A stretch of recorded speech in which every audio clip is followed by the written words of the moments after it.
नमस्कार दोस्तों, स्वागत है आप सभी का अपने अपने यूट्यूब चैनल मैथ्स एकेडमी पर। दोस्तों, हमारी रीजनिंग की टेस्ट सीरीज चल रही थी, उसमें आज हम नेक्स्ट टेस्ट लेकर आए हैं। तो देखिएगा 10 क्वेश्चन है, 10 अलग अलग टाइप के क्वेश्चन, मतलब जो भी क्वेश्चन है हमारे 10 वो अलग अलग टाइप के सारे टॉपिक से हैं। तो आप जिस भी कंपटीशन एग्जाम की तैयारी कर रहे हैं, आपके लिए वीडियो बहुत इंपॉर्टेंट है। मैं फिर से हर बार हर वीडियो में कहती हूँ कि पहले आप खुद के मन से आंसर देने की कोशिश कीजिएगा वीडियो पोस्ट करके, फिर आप हमारा आंसर देखिएगा। इससे क्या होती है, अपनी ज़्यादा अच्छे से प्रैक्टिस हो पाती है। आपने और लास्ट वीडियोस नहीं देखे तो वो भी आप जरूर देखिएगा। चलिएगा हम बढ़ते हैं, आज का वीडियो देखिएगा। इसमें क्वेश्चन नंबर फर्स्ट हमारा क्या कह रहा है, नीचे दिए गए प्रश्न में लुप्त संख्या हमें ज्ञात करनी है। तो देखिएगा इस प्रकार के प्रश्नों में क्या होता है, नॉर्मली हम आमने सामने का कनेक्शन निकालते हैं। जैसे कि 8 से 64 कैसे आया, 6 से 27 कैसे आया, वैसे ही 10 से यहाँ पर संख्या आएगी लुप्त। ठीक है, मान लो मैं 8 का स्क्वायर कर दूं तो हमें क्या प्राप्त होता है, तो हमें 64 प्राप्त होता है। लेकिन 6 का स्क्वायर करने से हमें 27 प्राप्त नहीं हो रहा, मतलब ये इस वाले मेथड से तो नहीं होगा। तो चलिए हम इसको डिलीट करके आगे दूसरा मेथड देखते हैं और किस मेथड से ये हो सकता है। दूसरा मेथड में क्या करती हूँ, माना कि मैं 8 में देती हूँ 2 का भाग, तो 8 में 2 का भाग देने से क्या आएगा, 4 आएगा। और मान लो मैं 4 का क्यूब कर दूँ तो हमें 64 प्राप्त हो रहा है, जो कि ये रहा। ठीक है, अब मान लो मैं दूसरी वाली संख्या के लिए इसी प्रकार में दूसरा मेथड अपनाऊं। जैसे कि 6 में मैं 2 का भाग दूं, 6 में 2 का भाग देने से हमें 3 प्राप्त होता है, और 3 का क्यूब क्या होता है फ्रेंड्स, 27 होता है। 3 का क्यूब क्या होता है, 27 होता है। और देखिएगा 3 का क्यूब 27 होने से हमें यहाँ पर 27 ही प्राप्त हो रहा है। ठीक है, ये 27 हो गया। आगे देखिएगा, मैं आगे देखूँ लास्ट वाला हमारा जो हमें निकालना है उसका यदि मैं फाइंड आउट करूँ तो देखिएगा हमें क्या दिया हुआ है, 10 दिया हुआ है। 10 में मैं दे दूँ 2 का भाग तो हमें प्राप्त होता है 5, और 5 का मैं कर दूँ क्यूब तो हमें क्या प्राप्त होगा, हमें प्राप्त होगा 125। तो 125 किस ऑप्शन में है, 125 हमारे दिया हुआ है डी ऑप्शन में। इसका मतलब इसका सही जवाब क्या हो जाएगा, ऑप्शन नंबर डी सही जवाब हो जाएगा। आगे बढ़िएगा, नेक्स्ट क्वेश्चन देखिएगा। यदि 8 हैशटैग 3 हैशटैग 2, देखिएगा इस टाइप के क्वेश्चन हम किस तरीके से सॉल्व करेंगे। हमें इन तीनों संख्याओं से जो रिलेशन निकलेगा उसमें 100 लाना है। इसी प्रकार इन तीनों को सॉल्व करने पर 64 आना चाहिए। उसी प्रकार इन तीनों को सॉल्व करने पर क्या हमें प्राप्त होगा। तो देखिएगा इस प्रकार के क्वेश्चन हम किस तरीके से सॉल्व करते हैं। मान लो मैं 8 3 2 है, मान लो मैं 8 प्लस 3 प्लस 2 कर दूं तो मुझे क्या प्राप्त होता है, तो मुझे प्राप्त होता है 13 प्राप्त होता है। ठीक है, 13 में से यदि मान लो मैं 3 माइनस कर दूं तो हमें क्या प्राप्त होता है, 10 प्राप्त होता है। क्या प्राप्त होता है, 10 प्राप्त होता है। और 10 का यदि मैं स्क्वायर कर दूं तो 10 का स्क्वायर हमें 100 प्राप्त हो जाता है। ठीक है, इसी प्रकार मान लो मैं दूसरी वाली संख्या का करूं, 2 प्लस 5 प्लस 4, तो हमें कितना प्राप्त होगा, तो हमें प्राप्त होता है 11। और 11 में चूंकि यहाँ पर हमने 3 माइनस किया है तो इसमें से भी हम 3 माइनस करते हैं तो हमें क्या प्राप्त होता है, 8, और 8 का स्क्वायर होता है 64। इसी प्रकार हमारी लास्ट वाली संख्या के लिए देखिएगा जो हमें निकालना है, 3 प्लस 8 प्लस 5, तीनों को मैं ऐड करती हूँ तो हमें प्राप्त होता है 16, मतलब कि 16। और इसमें से मैं 3 माइनस कर दूँ तो हमें प्राप्त होता है 13, और मैं कर दूँ 13 का स्क्वायर तो हमें प्राप्त होता है 169, जो कि हमारा ऑप्शन नंबर डी में दिया गया है और हमारा हो जाएगा एकदम करेक्ट जवाब। ठीक है फ्रेंड्स, चलिएगा हम आगे बढ़ते हैं नेक्स्ट क्वेश्चन की तरफ। नेक्स्ट क्वेश्चन हमारा देखिएगा, ये हमें संख्याओं का समानुपात और अनुपात वाला ये क्वेश्चन है। इसमें हम किस प्रकार से इसे सॉल्व करेंगे, देखिएगा इस संख्या से जिस प्रकार ये संख्या आएगी उसी प्रकार इस संख्या से यहाँ पर हमें लुप्त संख्या ज्ञात करनी है। देखिएगा बहुत ही सिंपल है। जैसे कि मैं इसमें मैच करूँ तो हमें क्या दिख रहा है कि जो लास्ट के 4 डिजिट है वो तो इसमें सेम है, 56 46, इसमें भी 56 46 है, लेकिन शुरू का इधर 12 है और इधर 144 है। तो हम इससे क्या दिमाग लगा पा रहे हैं कि ये जो 12 है, 12 से 144 किस प्रकार प्राप्त होगा, 12 का मैं स्क्वायर कर दूं तो मुझे 144 प्राप्त हो जाएगा।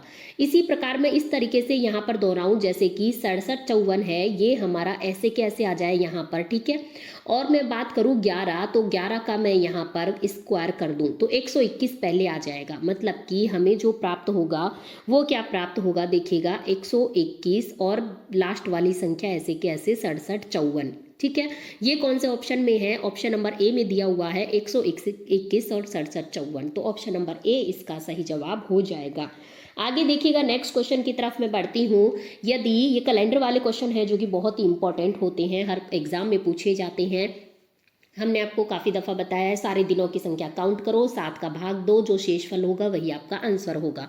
देखिएगा, जैसे कि मैं क्वेश्चन नंबर 4 की तरफ यदि इसको पढ़ना चाहूँ तो यदि 16 मार्च 2018 को क्या था? सोमवार था।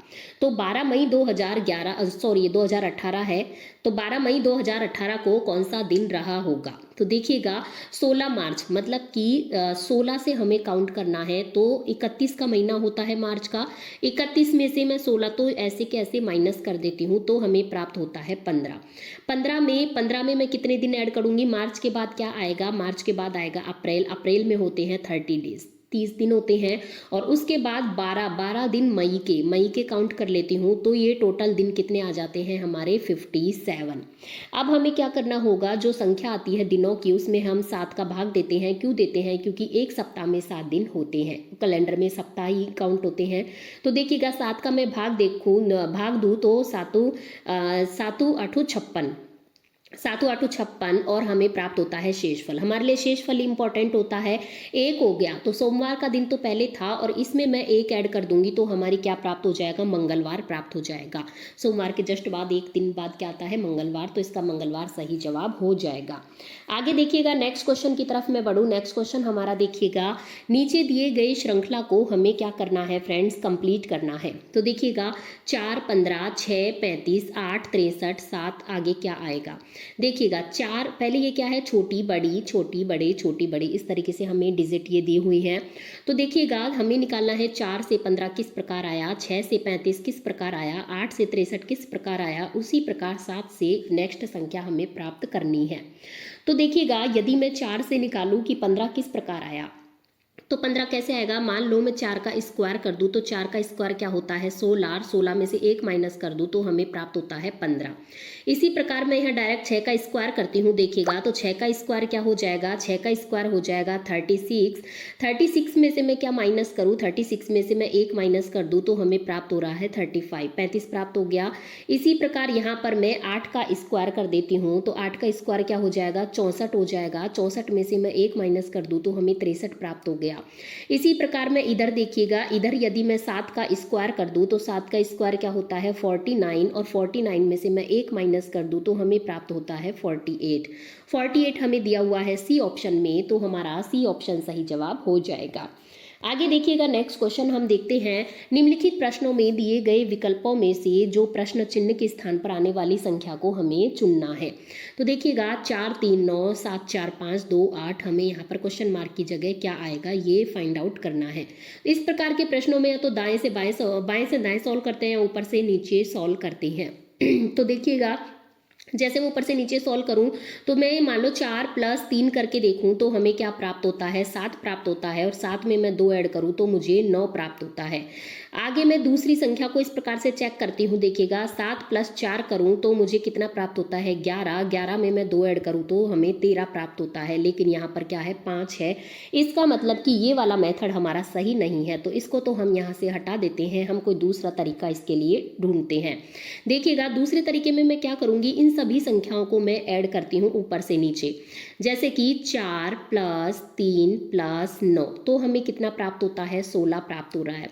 दूसरी जो खाना है, दूसरा स्तंभ है, इसकी भी मैं ऐड करती हूँ। 7 + 4 + 5, इसमें भी हमें 16 प्राप्त होता है। तो तीसरे में भी हमें 16 प्राप्त होना चाहिए। तो 2 + 8 प्लस यहाँ पर क्या आएगा कि 16 आ जाए x की जगह। x मान लिया कि यहाँ पर x है, तो x की वैल्यू क्या हो जाएगी? 16 - 8 2 क्या हो जाएगा? 10। इसका मतलब कि 6 प्राप्त हो जाएगा। मतलब इसका जो सही जवाब हो जाएगा 6 हो जाएगा। हमारा यहाँ प्रश्न मार्क पर क्या आएगा? लुप्त संख्या हमारी क्या होगी? 6 होगी।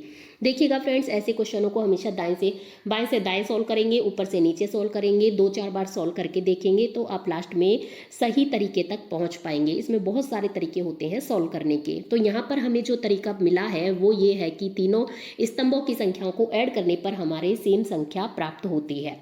चलिएगा, आगे हम बढ़ते हैं नेक्स्ट क्वेश्चन की तरफ। नेक्स्ट क्वेश्चन देखिएगा, वह आरेख चुनिए, वह कौन सा आरेख चुनना है, वह आरेख चुनिए जो नीचे दिए गए वर्गों के बीच के संबंध का सही निरूपण करता है। सुरक्षा, पुलिस, चोर। देखिएगा मैं आपको बताऊं, जैसे कि ये सुरक्षा का हमारा कोई घेरा है, ठीक है। सुरक्षा के अंदर ही हमारी क्या आती है, पुलिस, पुलिस हमारी सुरक्षा करती है, लेकिन चोर, चोर सुरक्षा से और पुलिस से, चोर का जो है वो कोई भी लेना और देना नहीं है। तो ये जो चोर वाला जो खाना हो जाएगा वो एकदम अलग हो जाएगा। तो इस तरीके का जो हमारा वह नारीख दिया हुआ है कौन सी ऑप्शन में है, सी ऑप्शन में है, तो सी ऑप्शन इसका सही जवाब हो जाएगा। तो ये तो इसमें चोर हो जाएगा, सिंगल अकेला, और ये सुरक्षा और पुलिस का खाना हो जाएगा ऊपर नीचे। आगे देखिएगा नेक्स्ट क्वेश्चन की तरफ हम बढ़ते हैं। क्वेश्चन नंबर 8, क्वेश्चन नंबर 8 हमारा क्या कहता है, देखिएगा निम्नलिखित प्रश्न में दिए गए विकल्पों में से संबंधी शब्द को हमें चुनना है। कमरा, फर्श, नदी, कमरा से फर्श जिस प्रकार संबंधित है, नदी से क्या संबंधित होगा। देखिएगा कमरे में क्या होता है, कमरे में जो नीचे का तल होता है उसको हम क्या कहते हैं, फर्श कहते हैं। उसी प्रकार जो नदी में नीचे नीचे सबसे नीचे जो होता है उसको हम क्या कहते हैं, तल कहते हैं। तो ऑप्शन नंबर डी इसका सही जवाब हो जाएगा। आगे हम बढ़ते हैं नेक्स्ट क्वेश्चन की तरफ। नेक्स्ट क्वेश्चन हमारा देखिएगा, नीचे दिए गए प्रश्न में संबंधित अक्षर को चुनिए। O P Q T U V, O P Q से टी यू वी का जिस प्रकार संबंध है उसी प्रकार ए बी सी का कौन सी नंबर से होगा। तो देखिएगा ओ पी क्यू की यदि मैं बात करूं तो जो हमारा ओ है, ओ से हमें टी प्राप्त हो रहा है +5 करने पर, पी से हमें यू प्राप्त होता है +5 करने पर, क्यू से हमें वी प्राप्त होता है +5 करने पर। आपको इनके नंबर याद होने चाहिए या फिर आप ABCD बोल कर देख लीजिएगा। तो ABC का हम इसी प्रकार +5 करके देखते हैं कि A से +5 करने पर क्या आएगा, B से +5 करने पर क्या आएगा और C से +5 करने पर क्या आएगा, वही हमारा सही जवाब हो जाएगा। तो मैं यहाँ पर +5 करूँ तो A से +5 करने पर हमें प्राप्त होता है F, B से +5 करने पर हमें प्राप्त होता है G और C से प्राप्त होता है हमें H। तो FGH है हमारे ऑप्शन नंबर ए में, ऑप्शन नंबर ए हमारा सही जवाब हो जाएगा। आगे देखिएगा हमारा लास्ट क्वेश्चन एंड 10 क्वेश्चन, 10वां क्वेश्चन जो कि बहुत ही इंपॉर्टेंट है। हमने आपको त्रिभुजों की गणना से त्रिभुजों की जो संख्या ज्ञात करते हैं उससे संबंधित हमारा एक अलग से भी वीडियो है जिसमें हमने हर प्रकार के क्वेश्चन सॉल्व करवा रखे हैं। यदि आपने वो नहीं देखा तो जरूर देखिएगा। देखते हैं हम क्वेश्चन नंबर 10 हमारा क्या कहता है कि नीचे दिए गए प्रश्नों में त्रिभुजों की संख्या बताइए। देखिएगा हमने आपको किस प्रकार बताया था, जैसे कि ये कोई वर्ग है, इसको मैं बीच में से क्रॉस कर दूं, इसकी मैं संख्याओं को काउंट कर लूं 1 2 3 4, तो 4 खाने आ रहे हैं, मतलब कि 2 से मल्टीप्लाई कर दो, 4 दूनी 8 इसमें त्रिभुज होंगे। इसी प्रकार जो हमें ये दी गई है फिगर, इसमें देखिएगा 1 2 3 4, ये हमने इसको थोड़ा सा घुमा दिया है प्रश्न के अंदर, तो 4 खाने हो गए, तो 4 गुणा 2 तो 8 त्रिभुज तो ये हो गए।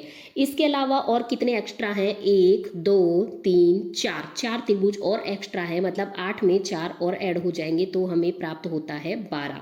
कितना प्राप्त हो गया, हमें 12 प्राप्त हो गया, जो कि हमारे दिया हुआ है ऑप्शन नंबर बी में।